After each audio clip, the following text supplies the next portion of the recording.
I wanted to take a moment to talk about our sponsor, Alt21, the foreign exchange and hedging platform that reduces the risk and costs of cross-border transactions. As a board member, there are few better feelings than making a suggestion which adds quick material value to your organisation. I remember when one of our board members saved us $50,000 with a quick introduction to a group discount scheme for one of our key suppliers. I continue to feel grateful to this day. Alt21 can offer exactly this kind of quick win for board members. By using their foreign exchange and hedging services, you could reduce your company's costs by 90%. For a company that has just 10 million foreign exchange exposure through its revenues or cost base, that could be over 300,000 back into the business. Alt21 are so confident that they offer the best value in the market. They show you how much they make from fees in real time before and after any transaction. If you want to save your organisation money on its foreign exchange and hedging, head to alt21.com. That's alt21.com to find out more.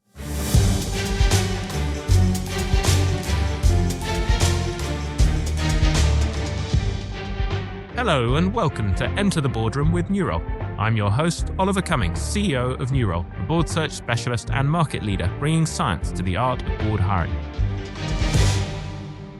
Today's guest, Ray Newton-Smith, is CEO of the Confederation of British Industry, where she was formerly Chief Economist, NED at F&C Investment Trust plc, and a young global leader at the World Economic Forum. She was formerly a Managing Director at Barclays, Head of Emerging Markets at Oxford Economics, Economist at the Bank of England, and Advisor at the International Monetary Fund. Rain, a huge welcome and thank you for joining us today. It's a pleasure to be with you, Oliver. One of the themes that has emerged for me from Enter the Boardroom is the outsized importance for the board of getting the CEO right. But part of that is also about ensuring you onboard the CEO effectively. I was asked recently by someone thinking about stepping into CEO role for what they should be thinking about, what they should be focusing on. And it's quite a hard thing to advise someone on. I'm curious, were there any things that with the benefit of hindsight you realized you missed thematically that if you were now advising a CEO as a board member or prospective board member to be focused on?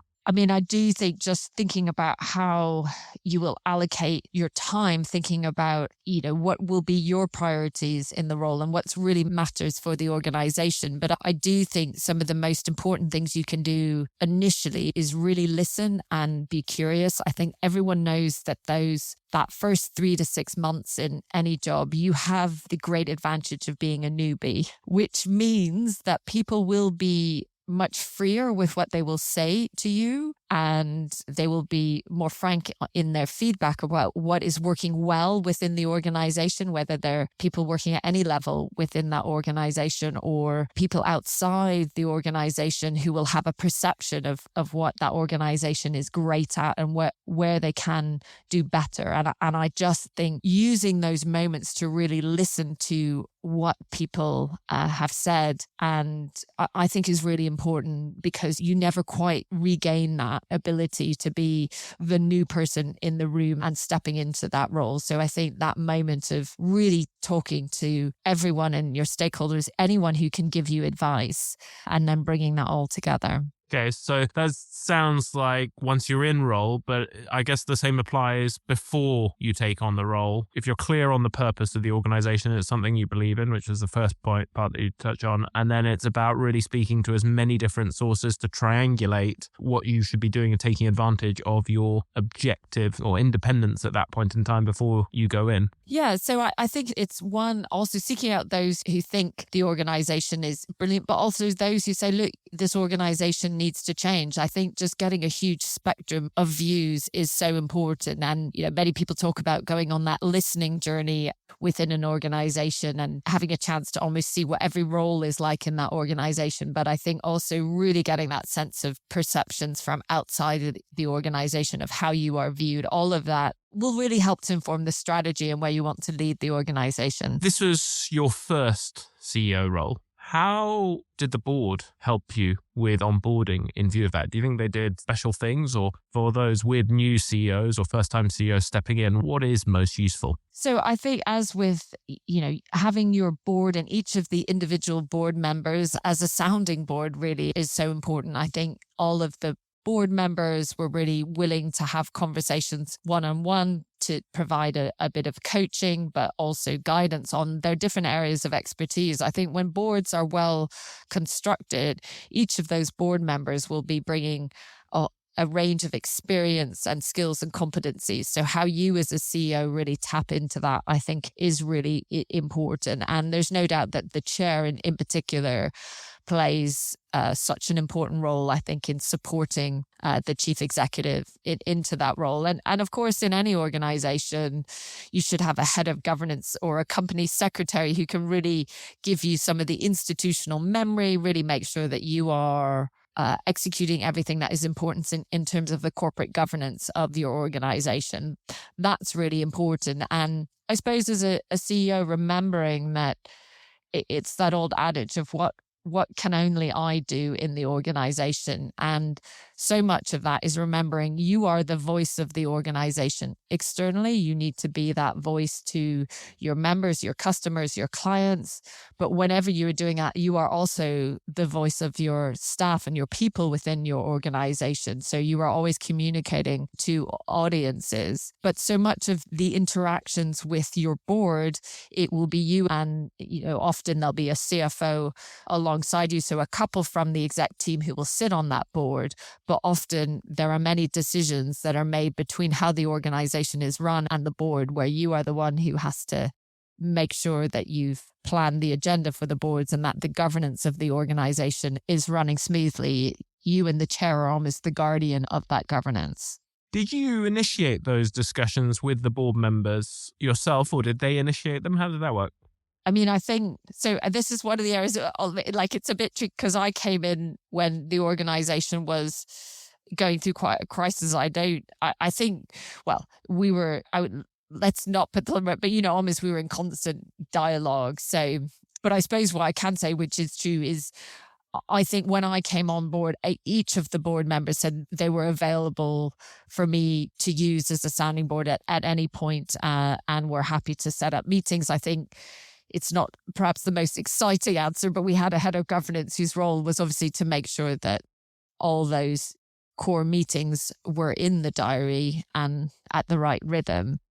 So they said to you, we're here if you need us, but they left it to you to approach them when you needed them rather than proactively approaching you. And that's not right or wrong. It's you see different boards working in different ways. Just curious to hear how it worked for you. I would say it was both. I had, obviously I do think the chair is really important, and they are your coach, your mentor, and obviously also holding you to account. So they'll be checking in very regularly to see, how are you doing? How is the organization going? How are you functioning? Are you achieving your targets? But also importantly, on a human level, how are you doing? How are you managing through the situation? What are some of the choices you are making? And I think individual board members, in my case, certainly did reach out and say, look, if you want to have, a discussion, particularly drawing on their own experience on leading people in other organizations, or wanted to be a sounding board on some of the strategic choices you might be making. I also had members come to me and approach on that. But I think well-functioning boards, you always know that offer is there, that should you need to go, whether it's a non-executive director or your chair will be there to, at the end of a phone, I suppose, if you need them. So tell me more about how you went about developing that relationship with the chair. I've been lucky enough to know your chair, Rupert Soames, for quite a while. And actually, I blame him for what I'm doing now in many ways, because I remember when I used to work in private equity as an investor. And I think I sat down with him and he said, Ollie, you've got to get a proper job. Being an investor is not a proper job. You need to go and work in, build a real business. And that always haunted me. But he has a charming way of doing it that I didn't take offense, but actually I sort of felt challenged and inspired by it. But I'm really curious to hear, and he is a big character. I'm really curious to hear how you've gone about building that sort of chair CEO dynamic with someone like that. Yeah, look, I think Rupert and I are really complementary to each other. I think we always have a joke between each other. He's a bit more flat cap and I'm a bit more dry road. We are very different, I think, in some of our experiences in life, but I think we have a deep respect for each other and our different capabilities. And I think anyone who knows Rupert Soames knows he's not afraid of hard work. He's not afraid to pick up a challenge. And I think we share that drive. And what I think he is particularly good at, and it's really important in a chair, that to have that right balance of support and challenge. So he's absolutely there alongside me, alongside all of our staff at the CBI and all of our members, and always prepared to roll up his sleeves and help with any problem you might have or anything, any opportunity there is. He wants to help solve those problems and make the most of those opportunities. And he's prepared to put in that hard work as well. But he'll also inspire you, I think, to be the best, to bring out the best in yourself, and to make sure that we're always striving to do our job really well. And one of the things that's really important in that CEO chair relationship is to be honest with each other and make sure that if one is treading on the other's toes, you're very clear and able to give that feedback to say, look, I think this is a moment where I need to focus on my leadership team as a chief executive and make those decisions. And actually, here's a moment where I need your support as a chair to really be a sounding board to a member of our team. And just knowing the different roles that you fulfill and how you can really complement each other and make the most of your strengths in those roles. Can you give me an example of how you might have helped with a challenge? Say, you talked there about how he rolls his sleeves up. What would be an example to bring that to life for people listening? A couple of things that really strike me, and one I think is just about Rupert's character as an individual. Is he comes obviously with a huge history and legacy from his family and also what he's done leading some of, being one of the longest serving of a UK listed company, comes with such experience. But, he came into our first all staff and everyone was sitting around tables and there weren't enough chairs available. So he was quite happy to just sit on the floor and muck in with everyone. And I think that ability to connect with people at a very human level, and he's always curious to know what people's story are whether he's visiting a factory or speaking to someone in the lift as you're going to meet a CEO running another company. So I think that human connection has been really important. And I think one of the other things he's done is to really help drive some of our policy work. So obviously we know in the UK there's a big challenge when we look at our capital markets, thinking about how we make sure the UK remains a great place for companies to list and grow a business. We've seen a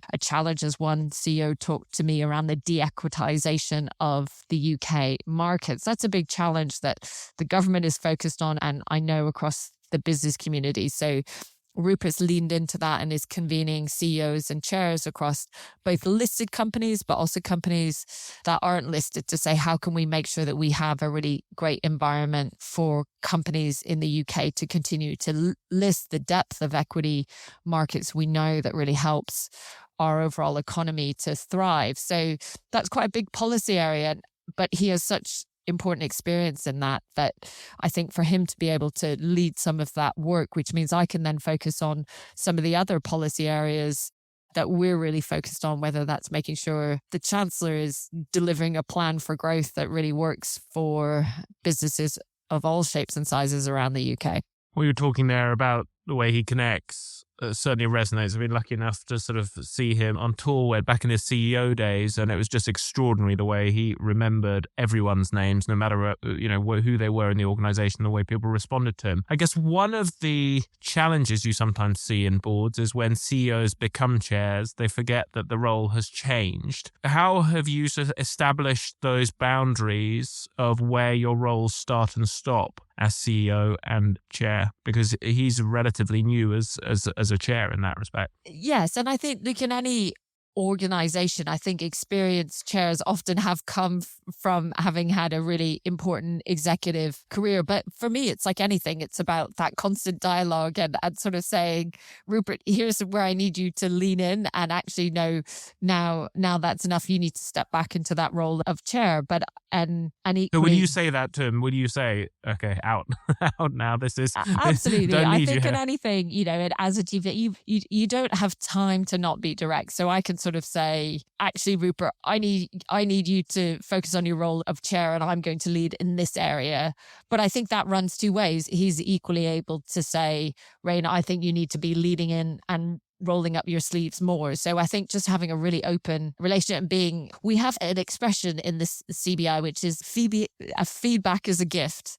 And, sometimes feedback can be hard to receive, but I think just being really open about it and say, you did that brilliantly. Next time I do that differently. I think the good news is, even though Rupert has immense experience that I can't match, I feel I can say, you did that brilliantly. Next time, can you do that differently? And he does that with me. And I think that's what makes for a really sort of healthy and complementary relationship in a boardroom. Do you think there are things you've consciously done and he's consciously done to allow that sort of relationship to work like that? Did you specifically have a sit down at the beginning, say, look, I want, be blunt, I can take the feedback, and vice versa, the same? Or how have you gone about creating that? Or has it just evolved naturally over time? I think partly it's evolved naturally over time, but even as we were, I suppose, when we sort of were first introduced and when we were first establishing how we would work together, I think we were very clear about what the rules almost of the game were and what we stood for and what was important, and making sure that we really understood each other. I think there's no secret that I am really passionate around climate, around tackling biodiversity loss, around how we make sure that our economy is thriving and growing, but also really focused on meeting our net zero targets. And Rupert comes at those issues from a different angle, as a lived experience as having run a PLC and having seen firsthand some of the ways in which well-intentioned regulation have become out of proportion and too burdensome. And so, but I think actually we have quite a good alignment where we both share the same purpose, but I could also see, and I think being an economist helps, that when the overall level of regulation gets too burdensome, it does need to be tackled. And what we need to be focusing on is outcomes. So I think we can have really important intellectual conversations, but also very practical ones. And it comes from a very clear mutual respect for each other and the skills and complements that we bring to the role and to our organization.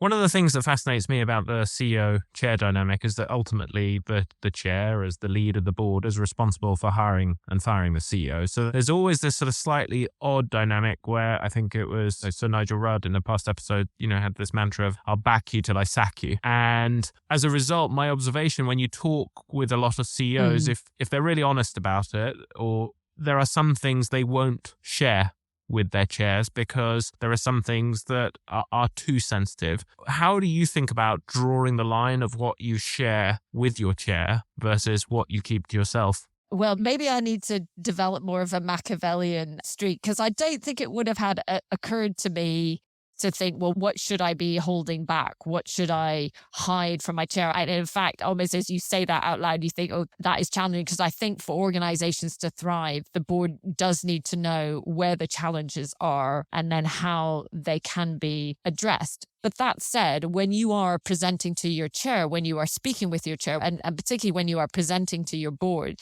you've got to be bringing your A game. You've got to remember these are incredibly experienced, talented people who ultimately are holding you to account. So you need to be presenting your strategy in the organization, showing how you are delivering at that in a really convincing and compelling way. And I always think boards work most effectively when they are then challenging back, and when you have your NEDs on the board asking penetrating questions that you hadn't really thought about, and that really makes you change your strategy. I think there's nothing more disheartening when you go as executive leader into the boardroom and present your strategy and you don't get much back, or the board just say, well, that's great, well done, go ahead and deliver that. You, on the one hand, you think that's great, but actually what you need from that board is the challenge. What are you missing? What have you forgotten? What risk could be around that corner that you haven't thought? And they really kick the tires on that strategy. So I think it's that challenge you want from the board. And ultimately, the fact that your chair is your boss and they do have the ability to sack you, I think that jeopardy, I think, is healthy. You'd never want to be complacent in your role. And my view is in so many organizations, you are there to serve your clients. You are there to serve your people. In our organization, I am here to serve the business community and our members. And if I'm not, whenever you stop doing that effectively, then it's absolutely right for somebody else to step into that role. You talk there about the value the board can bring. Can you give me any examples that would bring that to life that you've experienced so far?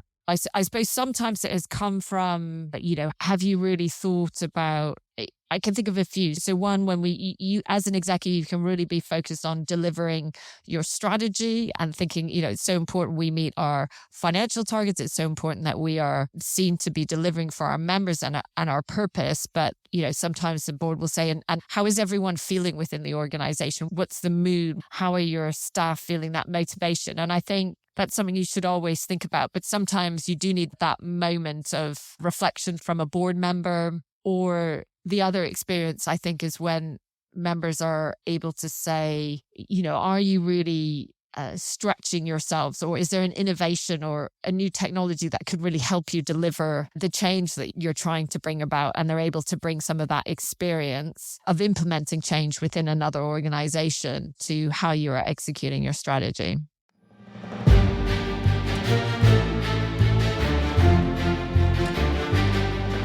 We record Enter the Boardroom in the hope it gives you ideas that can add value to your boardrooms and help unlock non-executive opportunities. If you found it helpful and want more structured board-level learning, development and networking, I'd encourage you to try New Role Plus. Our new 6-month boardroom courses provide structured guidance from senior board members and New Role's board search professionals. Across 12 different events, the course is designed to help you decide which roles to apply for, refine your board CV and profile, network strategically, prepare for chair positions, master applications, and sharpen your board interview skills. To celebrate our milestone of 100,000 Enter the Boardroom downloads, I'm delighted to offer a 10% discount to all our listeners who sign up between now and the end of March. Head to plus.newrole.com and apply the code ENTER, all lowercase, at checkout.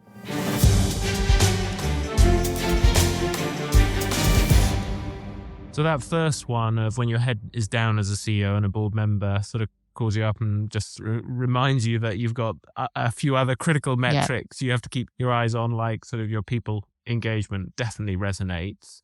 Can you give me a specific example that people would be able to relate to of that? So much of our work is trading on sort of insights from members or from on the economy. And are we really bringing that together? And obviously there are so many technologies now that can give you a really clear digest of that information in an anonymized way. So then bringing that together in terms of both how you are delivering that within your organization, but also communicating that externally. Are you using the best of some of that available technology? And importantly, have you thought about people you could partner with who might have done that and embedded that within their organization, who might be able to help you really deliver that change within your organization? Okay, so it's spotting opportunities to do what you're doing better, leveraging on known solutions. So I mean, that one resonates for me a little bit, because I remember when we used to have a whole team of people who'd focus on analyzing our member feedback every quarter.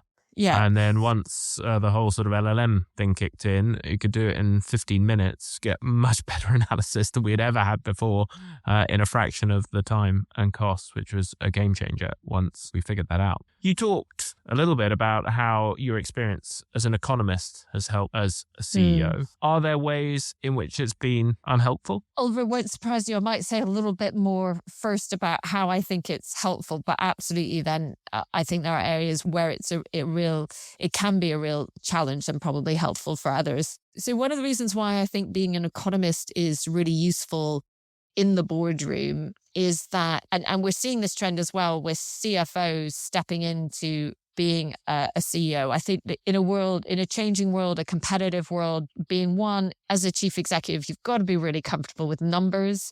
You've got to be comfortable. Your CFO comes to you and says, this is our financial projection. and the scenarios around that. You've just got to be comfortable with that. And I think as an economist, it's really helpful to have that understanding. And I think also that area around scenarios, uncertainty, probability. We are living in a world where disruption is happening faster, and you being able to understand that your financial projection is only as good as the assumptions that you put into it. And those assumptions can change over time. And that way of looking at the world, thinking about scenarios and assumptions and probabilities, I think is really powerful.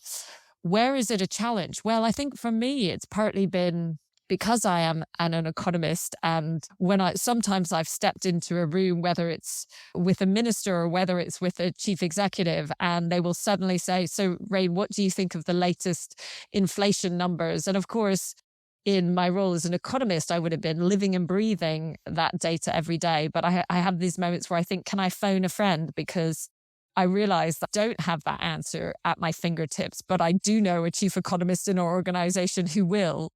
And so I think there is that people remember you from your previous role and will ask you questions or expect you to be fulfilling that role. And honest, I think that is a real learning as a chief executive when you're stepping into a role, particularly if it is an organization where you've worked before, is that you have to reinvent yourself as leading in that role, and leading as a professional expert and leading as a chief executive are very different. So you have to understand that and make sure that you are leading as the chief executive. Can you unpick that a little bit more for someone listening who hasn't quite understood what that means? So I guess what that means is, whether it's on external platforms, you are there to represent and talk about the whole organization. The thing you have to watch out with your people, particularly if you came from leading a particular division. In my case, I was the chief economist. I had led teams of economists. If you are then seen either in the boardroom or in an all-staff meeting of only talking about the economists who work in your team and the brilliant economists you have, then it's biased. People will think, oh, of course, she's only a favoritism.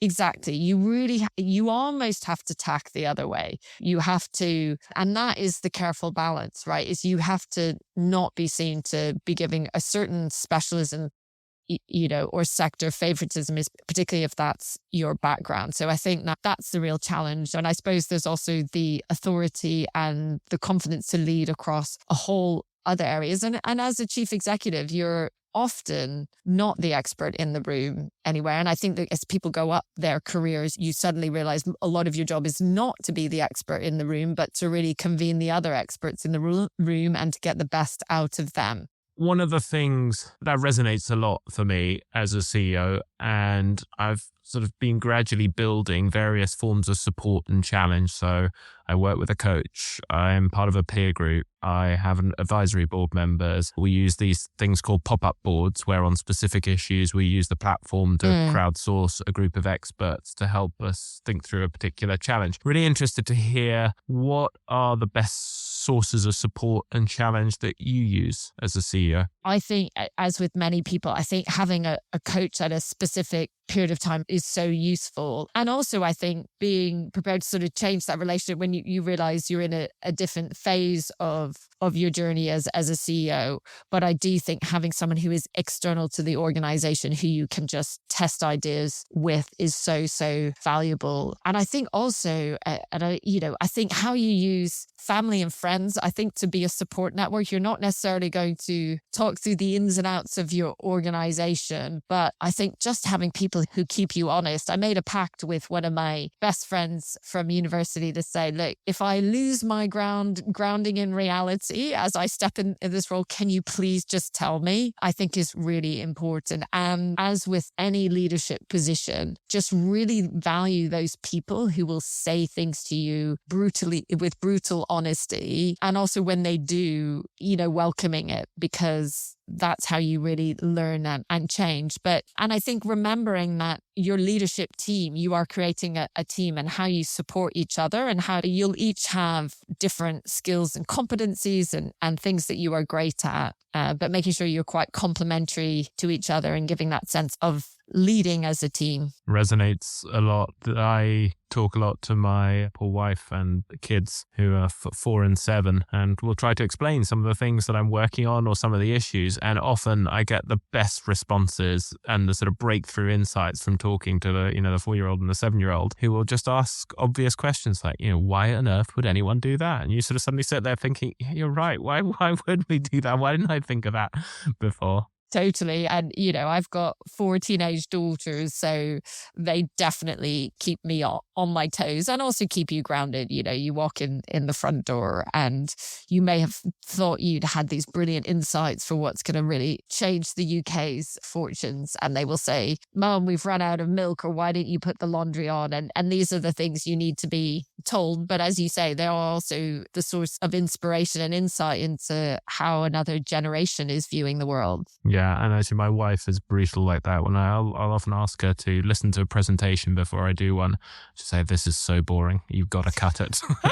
Is invariably the response. And she's one of the few people that has no fear of, telling it like it is, which is great. I'm a huge advocate of the value for CEOs of having a non-exec role, as it provides greater experience. You took on a non-executive role at F&C, I think through U-Role.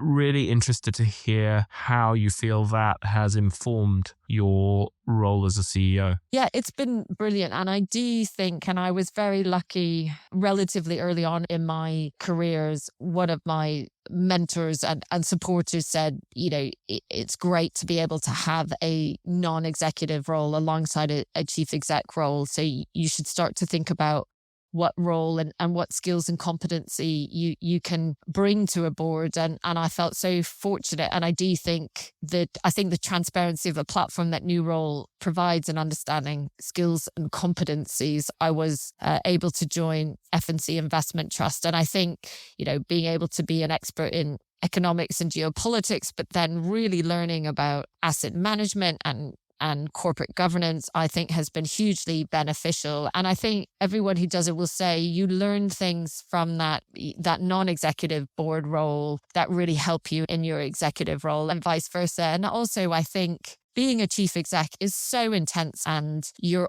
really focused. You have to embody that organization. You've got to advocate for it. You've got to be its champion. You've got to really help it thrive at every moment. And having the opportunity to sit on a board where you can, with a bit of distance, see another organization and help it to thrive is just, it kind of renews you and recharges you in a way. I remember when I first started taking on board roles, it changed how I operated. And certainly as an investor, I used to go to investment committees and wonder how the investment committee couldn't see that this was a great deal. And then sitting on the other side of the table, I would sit there scratching my head thinking, how on earth are we supposed to make a decision here? You haven't given us half the information we need. As a result, it informed how I thought as an investor, again, bringing deals. Are there things that your experience as a non-exec has changed in the way that you go about your CEO role? Well, actually, one of the examples I probably bring to that is actually, I suppose, first really stepped into the boardroom when I was a trustee on a multi-academy trust.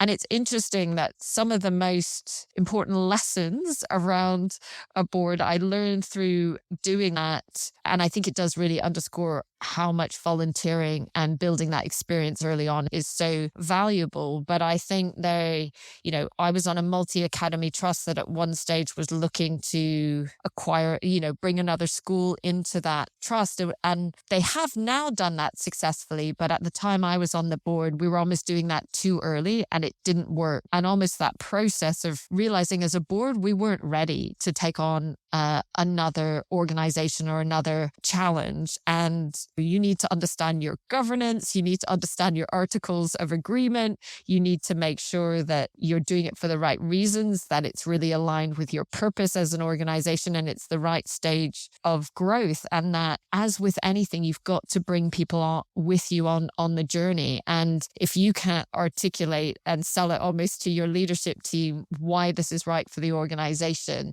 how are you going to, sell it to the wider community? And so many of those lessons lessons I learned from being within that boardroom. And also some of ultimately the smartest voices in the room were the ones who were giving an opinion that was quite different to the rest of the board. So I do think those lessons about when you're in a board and, maybe there's 10 of you and one or two people are really quite dead set against what you're doing, and that you can get a bit of groupthink and the rest of the board is, why are these people being so awkward? But actually sometimes with the benefit of hindsight, you realize that those board members were asking the right questions. Yeah, it reminds me, I always think actually those from engineering backgrounds are very helpful in boards, and there aren't enough, and maybe economists are similar, because they do ask those sort of difficult logical questions when the rest of a room can be being swept away by the force of sort of the emotion or momentum, whatever it might be. Rain, time has flown, which means it's time for the lightning round, where I'm going to say a short question and ask you for a quick response if you're ready. Excellent.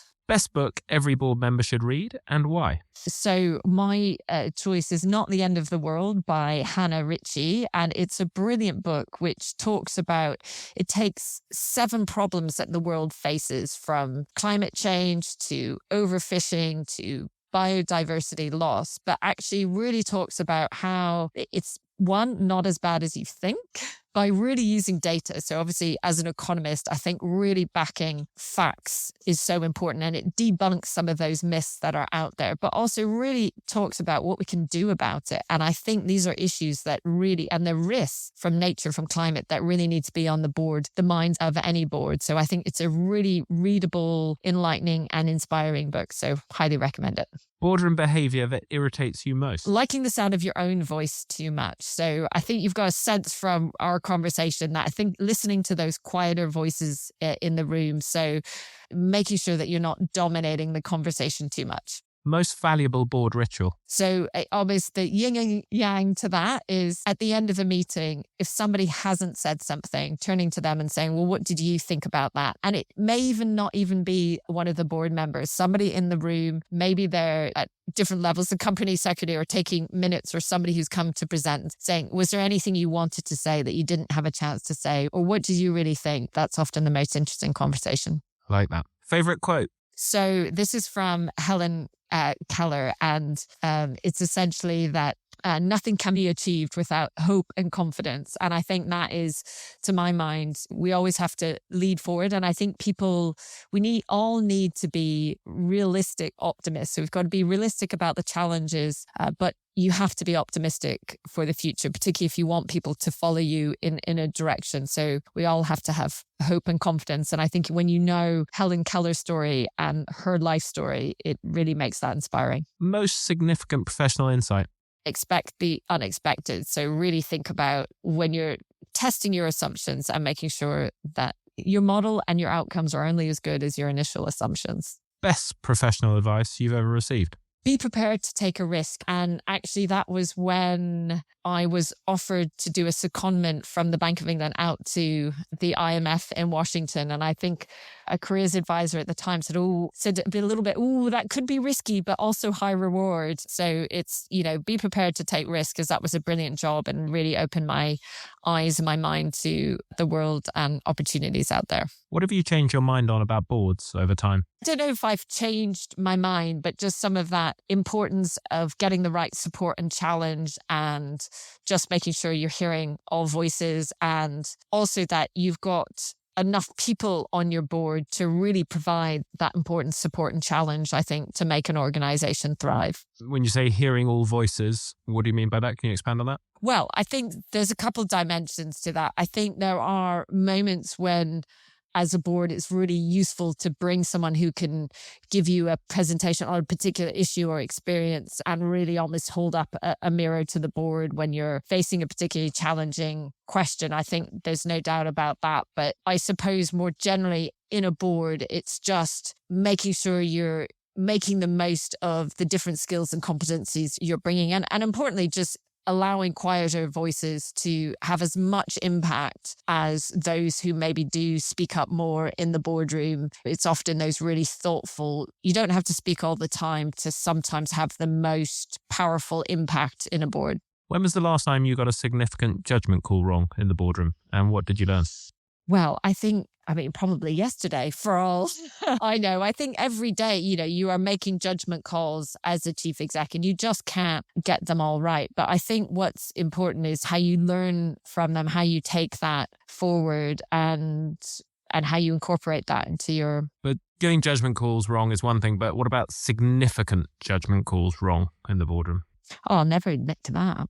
The problem is you're going to get a slightly economist answer to this. When you are in any situation, you are making judgments and decisions on the basis of the information you have at the time. And I think you constantly have to be almost adapting your strategy in light of new information. And you as an individual, but importantly, also your team sometimes will make mistakes. I think what's important is how you respond to those. And I think remembering you as the leader in the organization, you own all the mistakes in the organization and ultimately they are your responsibility. So when you hear about them, when they transpire, you say, right, what's happened? What are we going to do about it? How can I help? There may be a moment afterwards you think, well, how can we all learn from that and do it differently next time? But at that moment, you've got to say, it's great. We understand there's an issue now. How do we fix it? How are you better today as a board member than when you started?